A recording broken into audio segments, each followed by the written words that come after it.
Let's take a little detour on our trek out Old East Street. We'll make a right turn off East Street to what used to be Tripoli Street, cross the highway to the corner of Tripoli and Madison Avenue to where Thomas's Cafe used to stand.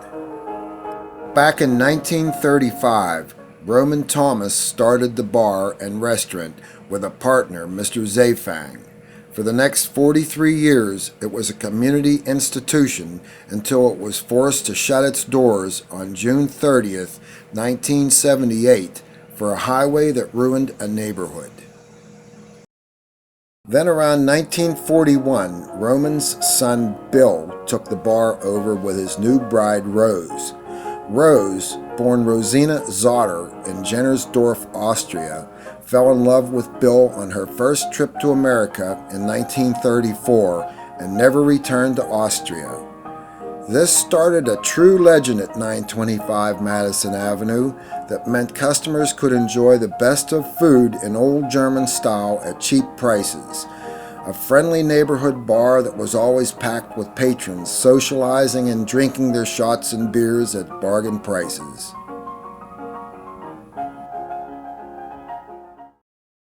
Nothing fancy schmancy about the place, just that cozy down-home feel that even attracted news media folks from the TV stations and city politicians and even the legendary Steelers of the 70s. From 1941 to 1975, Rose and Bill lived upstairs of the bar and raised their children. In fact, one of Rose's favorite memories during those years was just sitting on a chair on the sidewalk on hot summer nights just shooting the breeze with her cherished neighbors. In later years, when Bill's sister-in-law, Helen, became a partner in the business, the name changed to Thomas & Kunko. While working on North Side at a construction site, I stopped at Thomas's for lunch as often as I could for that famous ham sandwich and a beer. One day, a guy beside me told me not to pick up that nickel laying on the bar.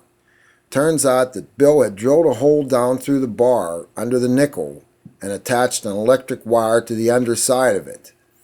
Anyone trying to snatch somebody else's money would get an electric jolt, and then the place would rock with laughter.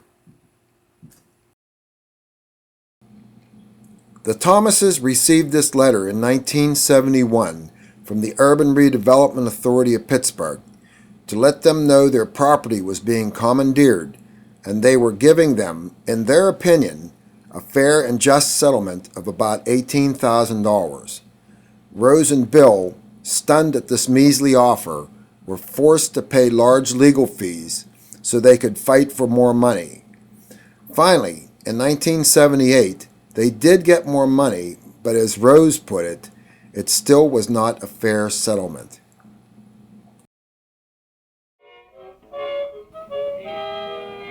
God, those women could cook.